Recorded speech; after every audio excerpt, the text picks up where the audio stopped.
Underhells Campaign, Game 5. Van Saar Blind Vascular Justice vs Goliath Combinat of Boiling Fury. Mission: Asset Removal.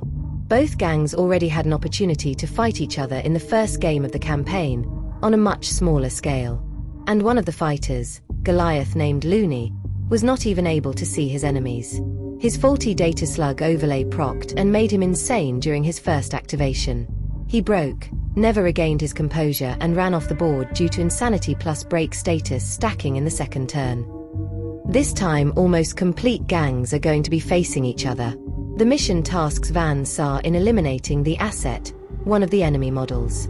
However, the choice of the asset is on the Goliath side, and they have many tough models as likely candidates. The only caveat is that the asset cannot make any ranged attacks, and can only be a target of a ranged attack if he is the closest model. With so much chaff running around, including potential Malstrain horrors in the mix, Van Saars will have to cut through to get close to the target as soon as possible. Goliaths will also enjoy home turf advantage, making it less likely that they will bottle. As for the Underhells modification of this scenario, horrors will start appearing from turn 3, and if horrors take out the asset, the result is a draw. For the Combinat of Boiling Fury, they have one noticeable missing member. Champion, Nightmare, is in the recovery, suffering the lasting injury after meeting Escher Queen in their last scenario. All the remaining fighters are present and will take part in the mission. Skullcrack managed to rack up a lot of experience in the last encounter and decided to take toughness advancement. Combined with prime specimen gene smithing, this makes him massive toughness 6. Rest of the gang will finally have a chance to prove themselves. Mainly champion Gut Ripper didn't do anything in the previous game, as well as Zaper and Looney, who were not fielded in the game against Escher. Van Saar will totally outnumber Goliaths in terms of models and activation. Not only do they field 8 original fighters from their gang, including FoePound team, but their territory gives them additional 3 scums to use in the game. Leader Steve Zero, being a Spyrer, also gets 2 ready markers each turn. 2 champions opted to go for mid-range weapons, Leon with a grav gun and fast shot skill, and Otis with last sub carbine and hip shooting. Long-range support is provided by Zato Ichi, a tech specialist with long last and 2 sub-techs with last guns. For the FoePound team, skipper Fifi supports with a plasma gun, while the righthand is melee-oriented with a chain glaive. It was not a surprise that Combinat chose their leader to be the asset, target of today's mission. Van Saar quickly countered it with a gang tactic played before even the first turn started. Tainted meat means that Forged Tyrant's toughness is dropped to a more reasonable 5 with a flesh wound. Van Saar had an overwhelming activation advantage, so Goliaths deployed closer to the edge of the board, trying first to pull the enemies in. And the target for assassination was deployed way back behind the plasma generators. The only forward inclination was on the minds of Gut Ripper and Zaper, who surged forward closer to a crate stack in the middle of the map.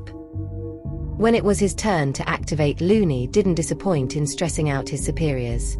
His faulty data slug triggered and he went insane. However, instead of breaking as in the last game, he rolled a mind-controlled effect, which in this campaign means he is activated like a Malstrain horror. He quickly turned to his fellow Goliath and fired a stub gun, pinning the specialist Thunder Lightning. Shooting his own team helped him, and he immediately shrugged off insanity effects, and he will be good to go in the next turn. Seeing his friend coming back to his senses, Thunder Lightning decided to stand back up and fire a frag grenade on the incoming mass of enemies. He managed to hit and pin one of the hive scums, but no damage was done. Shooting a weapon gave him a revealed marker, however, making him a perfect target for the tech specialist. He activated next and sent a long-last slug into the enemy specialist, cutting through his furnace plate. Result was a serious injury, and Thunder Lightning dropped back on the roof of the bunker. In the end of the turn, he will continue to bleed on the ground, rolling another serious injury result. Last activations of the first turn belonged to Orrus Spyrer, leader of the Van Saar incursion gang. He used both activations to position himself in the middle of the board, between the crates. He fires both of his bolt launchers at Zaper, but misses. Priority roll for the second turn will be very important, with Gut Ripper also in the mix. Both Stimmer and Orrus have paired weapons, so getting off the charge will probably spell doom for the enemy. Initiative was won by Van Saar, but before Steve can perform his first action, Zapper will try to shoot him first with a reaction fire. 2 firepower dice were used, but to no avail when the shot itself missed.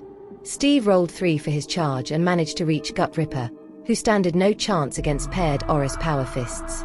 Zapper had a chance to redeem himself and shoot at Steve again, this time by activating. Instead of making a little bit of a distance, he used first action to aim and shoot from his powerful, but unstable, Storm Welder. Shot hit, but Orrus Rig dispersed all the energy without harming the interred noble. Steve responded with charge and took out the enemy. Not all went well for the Van Saar gang, however. Misjudging distance, Champion Leon walked a bit too far forward and came into visibility range of FoePound. Just one shoot sequence from a bolt gun was enough to score an out-of-action result on the champion. The result of the lasting injury was capture, threatening Van Saar with losing, at least for a little while, one of their best weapons in the gang. The rest of the actions in the round sees Van Saar and their hive scum helpers moving forward, while Goliaths try to reposition a little bit back, occasionally shooting at the approaching enemies. Thunder Lightning crawled to the edge of the bunker and Looney jumped up on the pipe to reach him and assist in recovery. Roll is successful, hopefully ending the feud between the two after insanity-induced friendly fire. They won't have much time to reconcile, however. From the nearest manhole 2 Tyramites appeared. Looney was the first to react. He moved forward and tried to shoot one, but missed. Successively he got charged by both of them, but managed to fend off all of their attacks. He cannot count on any support, however, as his fellow ganger still struggles, getting shot again by Zato Ichi and falling down on the pipes with a flesh wound. After a dominant previous turn, Steve was taking a breather behind the crates, waiting for his subordinates to push forward. When it was finally his turn to act, he again did not disappoint. This time he managed to score a serious injury on Stormsplash, who was hiding behind a heavy obstacle. Even with home turf advantage bonus, Goliaths failed the bottle test at the end of the turn. First to run off the board was Looney, leaving his helpless comrade against the Malstrain horrors. Another group of Tyramites appeared, this time right behind a group of sub-techs. Their first charge took out Crapi. That was enough for Otis to break and run away from the incoming horrors. On the other side of the board, Thunder Lightning not only had to fend off Tyramites that would now focus on him, but also one of the Van Saars was flanking him. He managed to kill the first charging Tyramite, but the second one took him out with a critical injury. Steve felt very strong to push right into the heart of Goliath territory. The asset was far away, making it impossible, due to mission rules, to shoot at him. He had to choose from the other 2 targets, seriously injured ganger, and FoePound pinned behind the cover.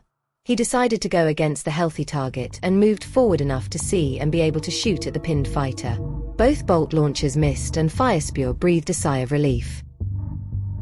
It turned out that the distance between both leaders was not as long as previously thought. Thanks to the Thundering Charge tactic card, Skullcrack reaches his enemy and Power Hammer makes short work out of the Orrus Rig. He was not able, however, to help in the successful recovery of a nearby ganger. Even losing their leader, Blind Vascular Justice didn't slow down. 2 ratlings from an Abyssal Ferroman team finally managed to get into range to potentially do something. Captain Fifi climbed on top of crates to offset his small stature and started powering up plasma shot after plasma shot. The other one, Righand Bruno, started flanking the surviving group of Goliaths between the power generators. One of Hive Scums, who joined the Van Saars for this game, managed to even reach into blasting charge range and hit enemies, finishing off Stormsplash. With main focus on just a corner of the map, gangers who found themselves far away from action were busy trying to cull the growing horror presence on the board. Otis managed to rally and shot one of the incoming Tyramites, while Zato Ichi was the most successful, killing 1 Tyramite and pinning one of the brood scums. FoePound was the only ganger left to help his boss survive the mission. He managed to hit Bruno, but no damage was done and his bolt gun jammed. Skullcrack tried to make some more space, moving even more in the corner. With shrinking estate, only a miracle could help Goliaths to win this game. And a miracle almost happened. Van Saar bottled out, and in the next turn a group of horrors appeared from the vent exactly next to Bruno. Brood scums that we randomed had some ferocious weaponry, including a shotgun and a hand flamer. Bruno tried to make space and shoot at one of them, but missed and got torched by a hand flamer soon after. Van Saar began to regroup to give chase towards the enemy leader, but the game abruptly ended when Skullcrack failed his nerve check and ran off the board in the following turn. With the asset gone, that means Van Saar were victorious. Game summary.